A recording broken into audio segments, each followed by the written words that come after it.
Located in Mumias Sub-County, Kakamega County, Nabongo Cultural Center is in no doubt one of the vibrant community hubs in Western Kenya that exude the deep-rooted culture of the Wanga people.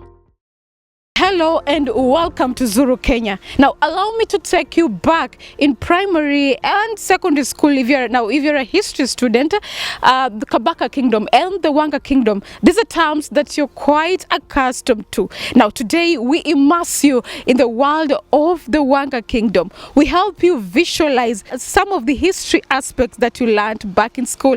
And if you're still a student, lucky for you. And if you're part of the CBC curriculum, then I would say Urine Ihavi, and wondering what Ihavi means, that will be demystified in our Lugha segment. We got a lot lined up for you, an exclusive interview with His Majesty, the current king of the Wanga Kingdom, and of course a visit to the museum and a taste of Busa beer.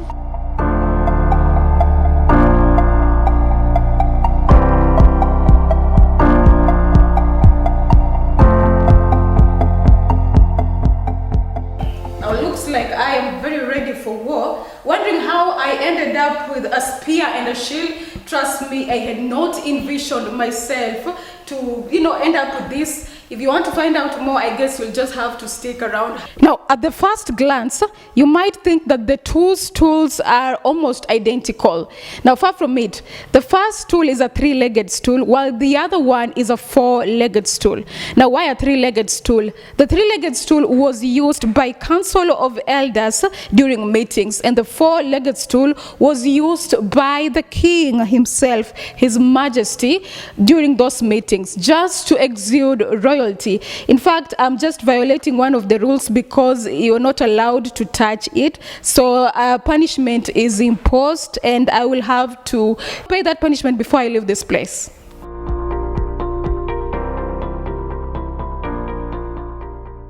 When you talk about fun, I don't know why for some reason it's just not associated with the ancient times. I think we got that wrong because these guys had what we call real fun. So as I'm speaking to you, we do have a chess. Let's just call it an unrefined version of a chess game that was played by elders. And well, ladies were exempted from this. Yogi here, here, no. So a winner was either awarded a god or a wife. Yeah, you can bet your wife for this game. So I'm wondering how that was, but that was the chase game.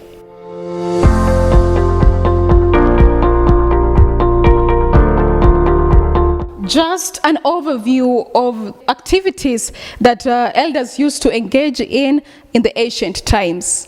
Now, to think that elders did not come in handy when it came to kitchen matters and preparing of meals, well, I guess this little mzee thinks otherwise, because he's pounding some yam ready for a meal. So yes, these elders did help a lot. And we have another one here trying to take his native beer, famously known as Busa. Now, in the Wanga Kingdom, as you can see, it was considered grossly inappropriate for a lady to prepare a meal while seated on a chair. And there's a certain posture that you would take as a lady to sit respectfully when preparing a meal. Unlike what is happening as we speak, because some of us prepare meals with the phones on our hands, and it's not really a way of exuding respect. Don't get me wrong. I'm not trying to say that our current generation is devoid of respect. It is just that our mamas back then had it. So let's just give it to them. Now, simply put, this was the social media of back then. It was the means of communication that people used to communicate during the ancient times.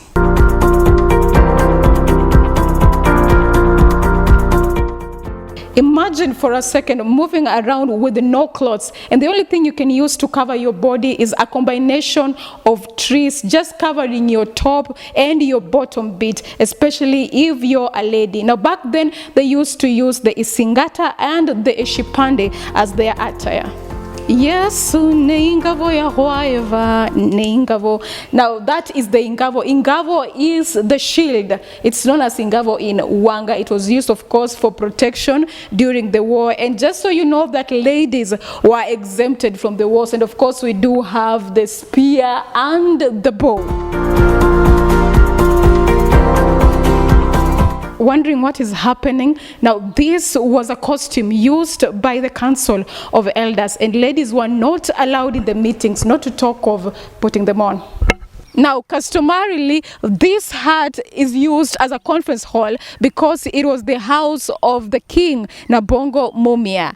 And the tree over there, it is, I'm told it's over 100 years. Yes, I said it, over 100 years. Well, I can only imagine. Everybody come and drink my Busa beer. Exactly. Now allow me to take this short little break. When we come back, we will have a chit chat with the current king, Peter Mumia II, His Majesty. Later we'll have our segment, which happens to be my favorite. We'll have a taste of Busa. Don't even think of touching that dial. We'll be right back with more.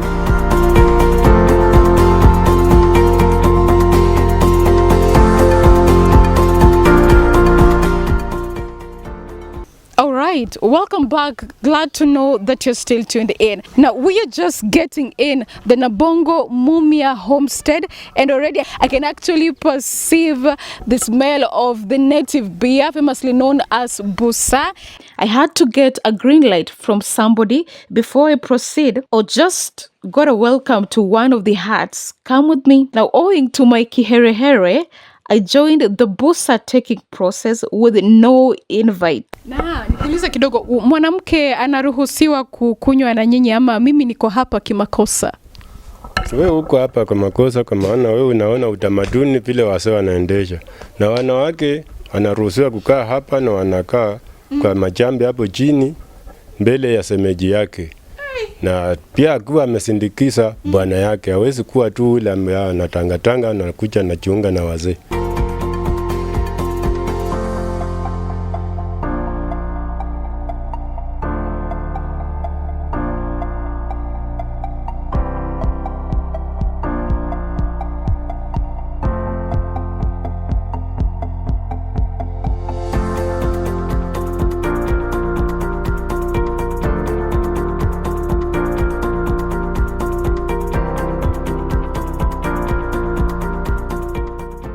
What makes this hut distinct is that, of course, this is the hut that belonged to the grandmother, and it is just adjacent to the gate. Why so? Because when somebody comes in, you had to get a nod from the grandmother to give you a go-ahead and visit whoever you want to. Thank you for always joining us. Now at Zuru, Kenya, we not only showcase the diverse and breathtaking beauty of Kenya, but we also help you trace back your roots. I've been your host, Faith Shikanga. Do enjoy the rest of your viewing.